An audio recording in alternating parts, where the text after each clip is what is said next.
Big day coming up, Mr. Watch Obsessive. Big day. This is the Seiko Tuna 017. This is the old model with the big loom dots, the sandblasted case. It's on a strap coat end mill. And this is the new 033, also on the end mill. It will be on a Super Engineer later today. I'll be putting that on just to distinguish them. I like both quite a bit. Can't sell them. And then tomorrow I'm going to have the black one, which will stay on the black strap. So I'm going to have three tunas all distinguished from one another. And it's quite a surprise that I have three tunas. I never knew that my watch obsessive ways would take me to Tuna World, to the Seiko Tuna Village Retirement Center. I don't know if that's the case or not, but I feel that having a trinity of tunas compels me. Number one, I'm going to have to make you a video in the next couple days with the high definition camera.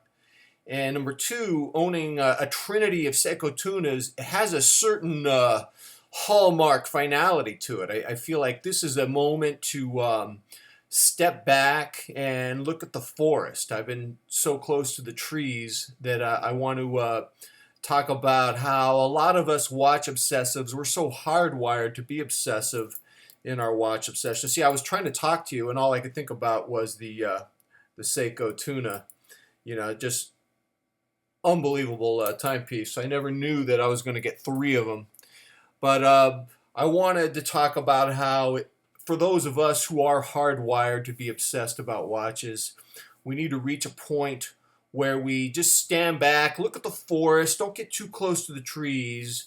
And in order to do that, we need to ask three questions.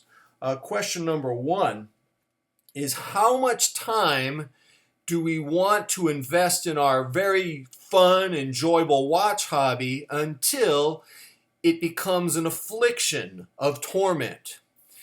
Question number two is, what is our sweet spot for watch tier level of luxury?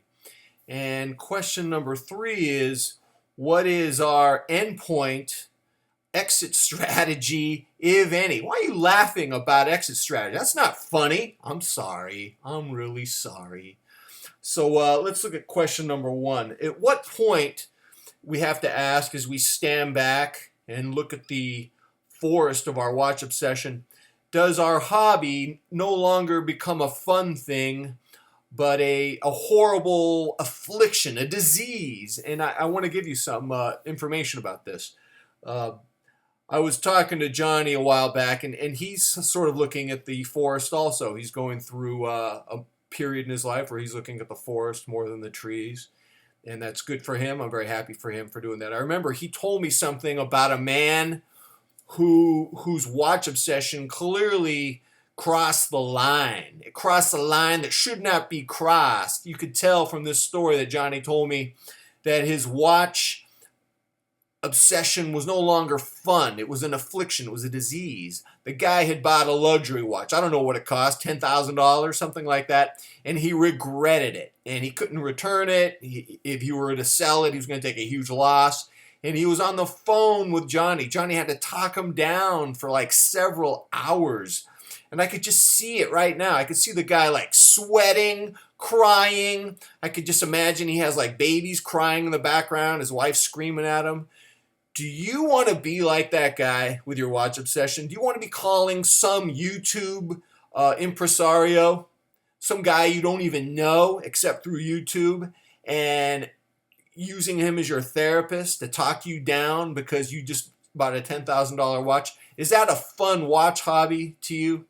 Now, I've never done that. I've never gone that deep down the rabbit hole of watch obsession torment, but I've seen some characteristics that evidenced that I was crossing the line from fun to torment.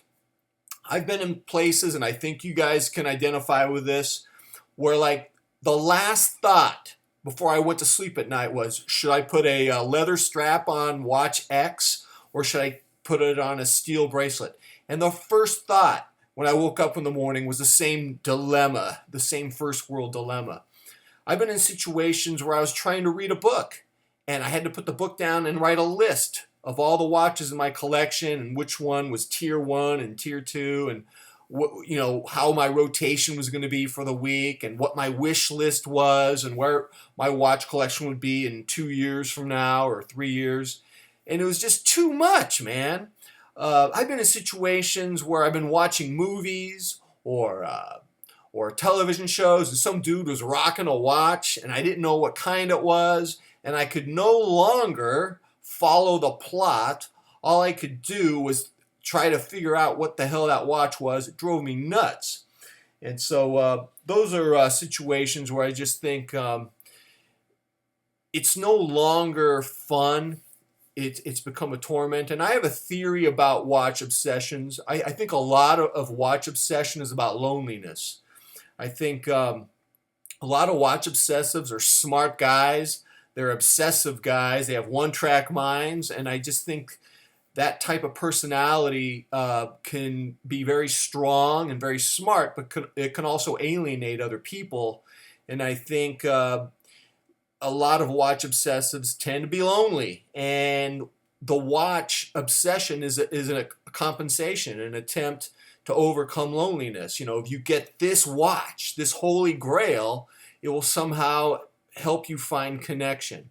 And I think there's a lot of disconnection and loneliness feeding the watch obsession when it crosses the line from hobby to torment. And I'm just putting it out there, man. I want to put it out there. I want us sometimes to step back, look at the forest, try to keep our watch hobby fun. Let's not be calling people on the phone, sweating, crying, and needing to be talked down because we have some huge watch regret. We shouldn't be in that point in our life. We don't want that to happen. Question number 2 is what level of luxury are you comfortable with? What is your sweet spot?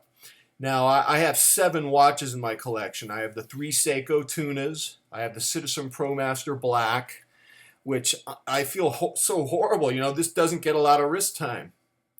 It doesn't get a lot of, you can't really see it. It's too dark right now for you to see this black watch. It's not getting a lot of wrist time. I got my Seiko Sumo. I got my Orient Saturation Diver. I got my Echozilla, the watch that started my madness, my descent. So, the price level, I guess I could make a decision. The only watch that's under $5,000 that I like quite a bit is the Breitling Super Avenger 2 with the Arabic numerals. I think they're about $4,500. I think Joma Shop might have them sometimes for $4,200, something like that. And I guess I could sell 6 of my watches. I could keep the Echozilla, and 6 of my watches would probably bring me in $3,500, something like that. God knows what I'd lose in eBay and PayPal fees. But, I guess, I don't know. I don't know if I'm going to do that. But, when you're a watch obsessive, all bets are off. You know how your obsessions, they mutate, they switch, things happen. It's always a bottle of surprises. But you got to find what's comfortable for you. And obviously I found tier 3, the Seiko Tunas are tier 3, a Breitling Super Avengers tier 4. And what I don't think you should do is let other people tell you, how much money you should be spending on a watch in order to be legit. You're not a curator of watches if you don't have this or that watch. You're just a gossiper. You're just a talker. You got people telling you that you don't even know from your YouTube channel what watches you need to buy, how much money you need to spend, what you need to sell, what you need to buy. Don't let people tell you what to buy. Don't tell your wife you just spent $10,000 on a watch because some guy on your YouTube channel said you had to buy it. You can't take your wife on a vacation. You can't afford to get the termites fumigated in your house, and your house is turning into a giant pile of sawdust because you spent money on a watch in order to please the YouTube watch obsessive community. Forget about it, man. That's not happening. So you got to find what's comfortable for you. Everyone has their own sweet spot. And I'll leave that to you. And then the final question, what is your end point, if any? And I think an end point or an exit strategy is important to a certain degree. I think it's good to take a break. because that break is allowing yourself to stand back and look at the trees. It's allowing yourself to maybe spend time on friendships, to read, to write, to play the piano, to enjoy the watches you have. I mean, tomorrow I'm going to have a trinity of Seiko Tunas. I'm going to want to enjoy that. I have 7 watches, and I barely have time to wear my ProMaster Sky, which is a very nice watch. Are you selling this? I don't know. I doubt it. You know, Mr. Rebuy, but it's not beyond the realm of possibility. So I think we do need to have an exit strategy. And even if you experiment with an exit strategy, even if it's just a cycle, you know, I look at watch obsessions the way I look at fevers. They come and go, man. You got malaria, it comes and it goes. Elephants go into must. The must is there, and then the must is gone. I think it's a cycle. I think it's healthy to stand back. I think it's healthy to laugh at yourself.